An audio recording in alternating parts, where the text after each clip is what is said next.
বিস্তারিতভাবে সেটি করা হবে এবং অবশ্যই এই প্রক্রিয়ায় সরকারের। সুপ্রিয় এইচএসসি শিক্ষার্থী বন্ধুরা, কেমন আছো সবাই? আশা করি সবাই ভালো আছো। তোমাদের স্থগিত হওয়া এইচএসসি পরীক্ষা 11ই সেপ্টেম্বর নেওয়ার প্রস্তাব করেছে, এটা তোমরা জানো, দেখেছো অনেকে।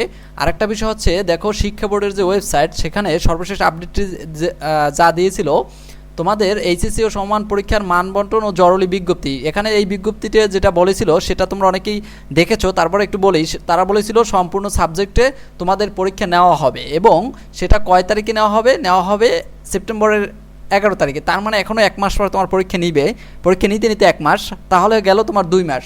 অ্যাডমিশনের সময়টা তুমি পাবা না, প্লাস অ্যাডমিশনের সময় অনেক কম সময় পাবা, তোমার জীবন থেকে একটা বছর লস হয়ে গেল। আর একদিকে পুড়ে গেছে প্রশ্নপত্র, এবং আমরা শুনেছি তোমাদের অনেকের নাকি পেপারও পুড়ে গেছে, সেগুলো তারা দেবে কীভাবে? যাদের পেপার পুড়ে গেছে শুধু তাদের নাকি প্লাস দিয়ে বাকিদের পরীক্ষা নেওয়া হবে। এখন এই যে বৈষম্যটা, আন্দোলন করেছি বৈষম্যর বিরুদ্ধে, এখন বৈষম্য হয়ে গেল না তাইলে? এখন ঘটনা হচ্ছে এদিকে, অন্যদিকে আজকে তোমরা আন্দোলন করেছো অনেকে যে পরীক্ষা অটো পাসের জন্য, সেটা অটো পাস না, এক্স্যাক্টলি কী বলেছে একটু শোনো। এখানে 3 সাবজেক্টে পরীক্ষা নেওয়ার একটা সম্ভাবনা আছে, সেটা নিয়ে প্রস্তাব করেছে শিক্ষার্থীরা। 3 সাবজেক্টে পরীক্ষা নেওয়ার প্রস্তাব করেছে, কিংবা তাড়াতাড়ি পরীক্ষাটি নেওয়ার প্রস্তাব করেছে। এখন কোনটা নেয় সেটা বলা যাচ্ছে না। এখানে একটু ভিডিওটা আমি শো করছি, তোমরা একটু দেখো। আমাদের প্রশ্ন কানাকুনা যত স্টুডেন্ট বাইরে রয়েছে যারা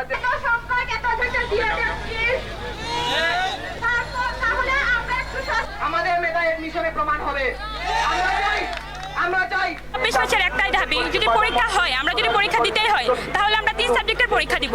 আর যদি পরীক্ষা না হয় সময়ের জন্য, যদি ডক্টর ইউনূস স্যার উনি যদি বিবেচনা করে আমাদের পরীক্ষাটা স্থগিত রাখে, মানে বন্ধ রাখে, যদি অটো ভাষার মতো ডিরেক্ট বলি, যদি এটা দিয়ে দেওয়া হয় তাহলে এসএসসি আর জেএসসি যে নাম্বারটা ওইটা দিয়ে যা আসে আমাদের তা দিয়ে দেওয়া হোক। কারণ এখন যদি পরীক্ষা শুরু হয়, আপনারা একবার চিন্তা করেন, 2-2.5 মাস অলমোস্ট লেগেই যাবে পরীক্ষা দিতে, কারণ আমাদের পরীক্ষা হচ্ছে একটা, বাকি একটা পরীক্ষা হয় নাই।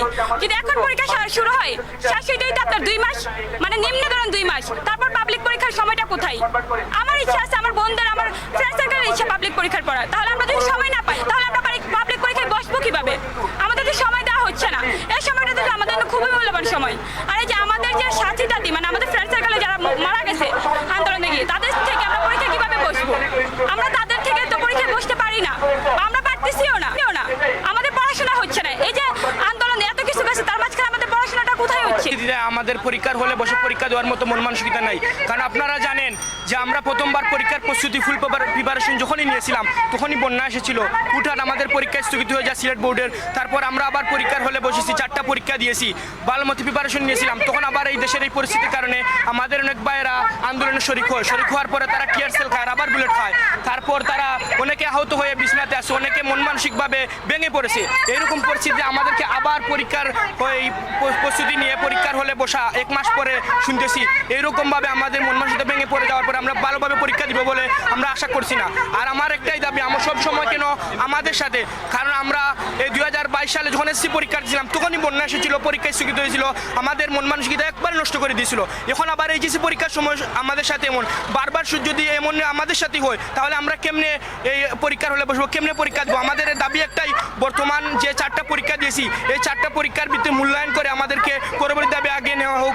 যদি পরীক্ষা দেওয়াই লাগে, অতি দ্রুত পরীক্ষার এই ব্যবস্থা করে আমাদেরকে শর্ট সিলেবাসে কম মূল্যায়ন করে আমাদেরকে দেওয়া হোক। আমরা এইভাবে আর অপেক্ষা থাকতে চাচ্ছি না, অপেক্ষায় থাকতে আমরা ক্লান্ত হয়েছি। ধন্যবাদ। সুপ্রিয় শিক্ষার্থী বন্ধুরা, এই ছিল বিষয়টা। এখন এখানে তোমরা যে দাবিগুলো তুলে ধরেছো, এটা হচ্ছে যৌক্তিক দাবি সবগুলোই।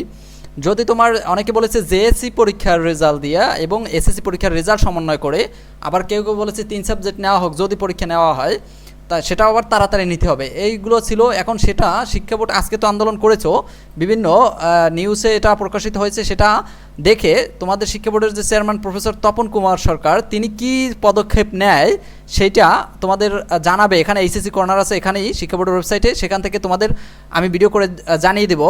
যদি তোমার চ্যানেলটি সাবস্ক্রাইব করা থাকে তুমি সহজেই পেয়ে যাবে। আর একটা বিষয় হচ্ছে, প্রফেসর তপন কুমার সরকার কিন্তু সরাসরি কোনো পদক্ষেপ নিতে পারবে না, তিনি এটার নিয়ে আলোচনা করবে তোমাদের শিক্ষামন্ত্রীর সাথে। বর্তমানে এখন শিক্ষামন্ত্রী তোমাদের ডক্টর মোহাম্মদ ইউনূস স্যারেরই ধরতে পারো, তার সাথে আলোচনা করবে, তারপরে সে যে সিদ্ধান্তটা দেবে সেটাই নেওয়া হবে। আশা করি একটা ভালো সিদ্ধান্ত আসবে, সবার জন্য শুভকামনা রইল, এবং অবশ্যই চ্যানেলটি সাবস্ক্রাইব করে রাখো।